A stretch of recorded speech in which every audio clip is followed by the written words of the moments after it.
কেমন আছো বন্ধুরা? সব ভালো আছো নিশ্চয়ই। আজ আমি তোমাদের শোনাবো তোমাদের প্রিয় উপন্যাস সামনে প্রেমিকা পেছনে স্ত্রী, তার 13 পর্ব। তোমরা নিশ্চয়ই আগের পর্বগুলো সব শুনে নিয়েছো। যারা শোনেনি তারা ডিসক্রিপশন বক্সে গিয়ে লিঙ্কে ক্লিক করে শুনে নিও। তাহলে শুরু করছি। সামনে প্রেমিকা পেছনে স্ত্রী। ভেতর থেকে রোগীটি বের হয়ে আসে। ডাক পড়ে প্রদীপ্ত। দুরু বক্ষে ডাক্তার ম্যাডামের চেম্বারের দিকে এগিয়ে যায় সে। যদি এই মহিলাটি নয়ন না হয় তাহলে তার সমস্ত চিন্তা বিফলে যাবে। প্রবেশ করে ঘরের মধ্যে। আপনার স্ত্রীকে আজকে আনেননি? প্রশ্ন ছুড়ে দেয় লেডি ডাক্তার। শুনেও না শোনার ভান করে প্রদীপ্ত। তাকিয়ে থাকে লেডি ডাক্তারের দিকে। তার পরনে তারই দেওয়া 7 বছর আগের কুর্তি আর লেগিংস।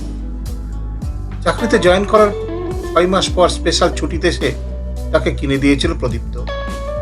বারণ করেছিল নায়ক, কিন্তু শোনেনি সে। জোর করে কিনে দিয়েছিল তাকে।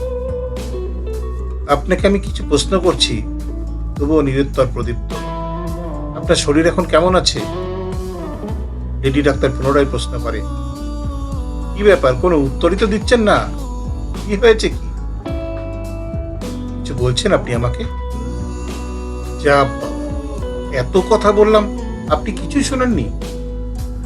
না, 7 বছর আগের কথা চিন্তা করছিলাম। সেই চিন্তা তো বাড়িতেই করতে পারতেন। করিনি ভেবেছেন? অনেক করেছি, আর করেছি বলেই আজকে স্ত্রীকে ছাড়াই ছুটে এসেছি। আজকে আমার প্রশ্নের উত্তর খুঁজে পেতেই হবে। প্রশ্নের উত্তর? আমার কাছে আপনার আবার কিসের প্রশ্ন? আপনার মাথায় তো সিঁদুর থাকার কথা নয়, তাহলে সিঁদুর কেন? আমি এখনকার মেয়েদের মতো এত মডার্ন হতে পারিনি। আমি কি বলতে চাইছি তা আপনি বুঝতে পারছেন, তবু আপনি না বোঝার ভান করছেন। খোলাখুলি না বললে আমি বুঝবো কেমন করে? আপনার মাথায় সিঁদুর যখন থাকবে, তখন সেদিনের সেই ছেলেটা কি অন্যায় করেছিল? কেন আপনার বাবা মা তাকে ফিরিয়ে দিয়েছিল? আপনি মনে হয় কোথাও ভুল করছেন। আমি আসবো জেনে আপনি সেই ড্রেসটা পরে এসেছেন, যে ড্রেসটা আমি জোর করে আপনাকে কিনে দিয়েছি।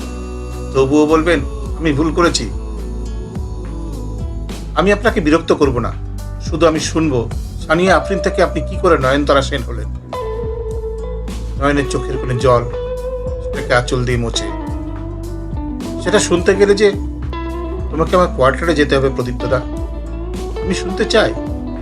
এই 1 মাস আমি পাগলের মতো ছিলাম, শুধু ভেবেছি আমার অন্যায় কি ছিল। শীতেতে সিঁদুরই যতই থাকবে, তাহলে আমার হাতে সিঁদুর কি অন্যায় করেছে? ঠিক আছে, তুমি বাইরে বসো, আমি 10 মিনিটের মধ্যে আসছি। প্রদীপ্ত বাইরে চলে আসে, বসে চেয়ারে।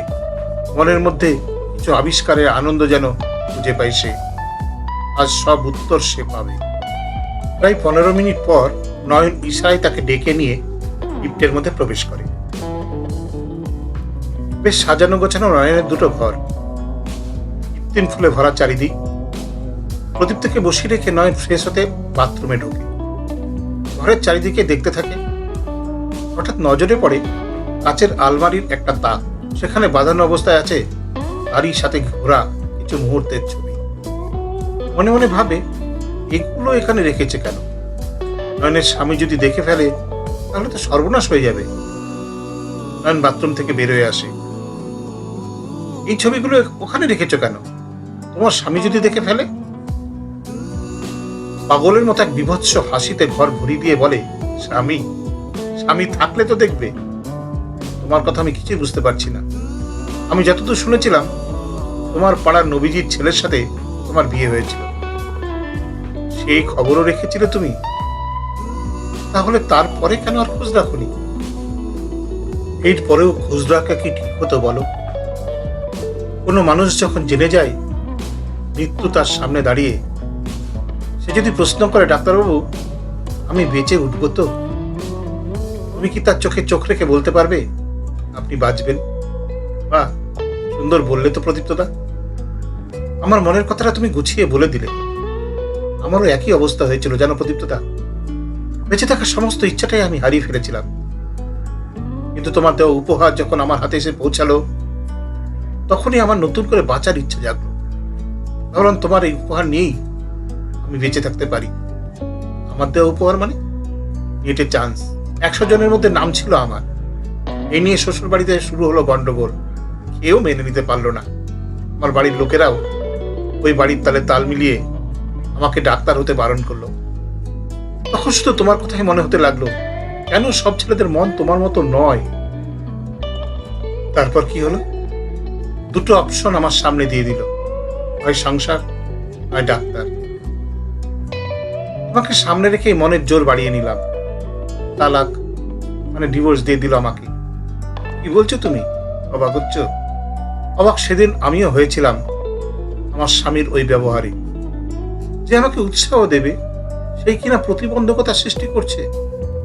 আমি বাধ্য হলাম ডিভোর্স দিতে। সেদিন রাত্রেই বাড়ি থেকে বের হয়ে এলাম। রাত্রিটা থাকলাম শান্তাদের বাসায়। ভোরবেলায় চলে এলাম কলকাতায়। তারপর ট্রেনিং এর জায়গায় বেছে নিলাম নর্থ বেঙ্গল। সমীরকে সব জানাওনি কেন? যেখানে আমি তোমার সঙ্গে প্রতারণা করলাম, সেখানে সমীরদার সাথে যোগাযোগ রাখা কি আমার পক্ষে সম্ভব ছিল? যখন তুমি আমাদের বাড়িতে অপমানিত হচ্ছিলে, তখন নিজেকে শেষ করে দিতে ইচ্ছা করছিল আমার। আমার যতদূর মনে পড়ছে তুমি তো জ্ঞান হারিয়ে ফেলেছিলে। যখন জ্ঞান ফিরে এলো, বৌদি বলল, অনেক আগেই তোমরা চলে গেছো। বৌদি শুধু একটাই কথা বলতো, প্রদীপ তো যখন চাকরি করে তখন ওর সাথে পালিয়ে গেলি না কেন তুই? আমি যে ভাবিনি তা নয়, কিন্তু তোমার বিশ্বাসের উপর ভরসা করেছিলাম। জানি তো আমি, কিন্তু সেই বিশ্বাসের মর্যাদা রাখতে পেরেছিলাম কোথায়? এখন তোমার স্বামী কি করেন? বেশ কিছুক্ষণ চুপচাপ নয়ন, উত্তরের অপেক্ষায় প্রদীপ্ত। আবারও নয়নের চোখে জল। আবার কি হলো তোমার? এমন এক প্রশ্ন আমাকে করলে তুমি, তার উত্তর যে আমার কাছে নেই। কি এমন প্রশ্ন করলাম? তোমার স্বামী কি করে তাই জানতে চাইলাম। বিয়েই করিনি, স্বামী কোথা থেকে আসবে বলো? চমকে ওঠে প্রদীপ। কি বলছে কি নয়ন? তাহলে তোমার মাথায় সিঁদুর?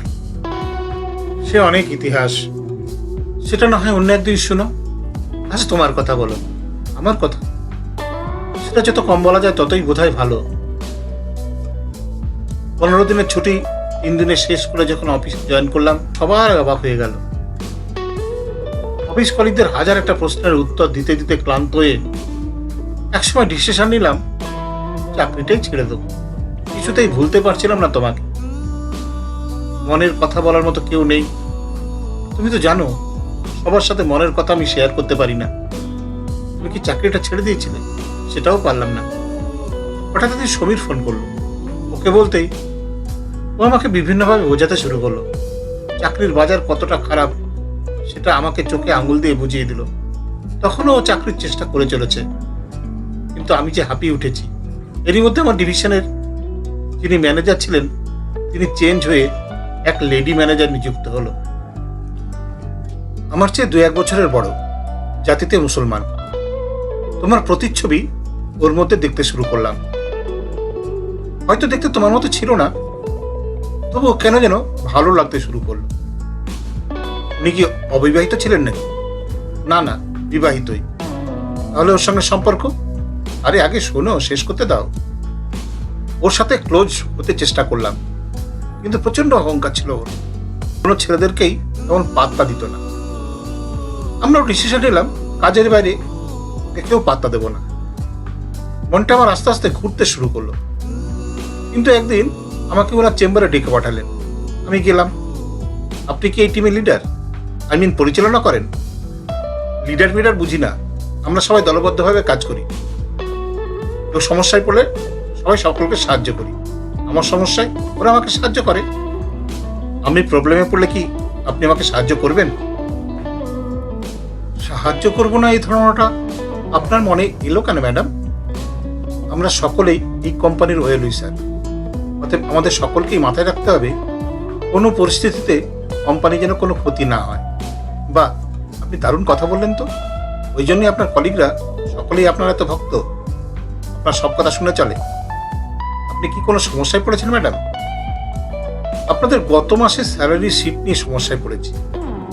গত মাসে আপনাদের স্যালারি দেবার পরেও আমার হাতে অফিস খরচ বাবদ 30,000 টাকা থাকার কথা ছিল, কিন্তু হিসাবে উল্টে আমার 40,000 টাকা ঢুকে যাচ্ছে। সমস্যাটা এখানে। কি হতে পারে বলে আপনার ধারণা? সেটাই তো মাথায় আনতে পারছি না। দুটো কারণ হতে পারে। একটা কারণ, কাউকে টাকা আপনি বেশি দিয়েছেন, নতুবা আপনাকে হিসাবে টাকা ভুল দিয়েছে। বন্ধুরা, আজ তাহলে এখানেই শেষ করলাম। এর পরের অংশ শোনাবো এর পরের পর্বে। কেমন? তো তোমরা যারা আগের অংশটুকু শুনে নাওনি, তারা ডেসক্রিপশন বক্সে গিয়ে লিঙ্কে ক্লিক করে শুনে নিও। কেমন?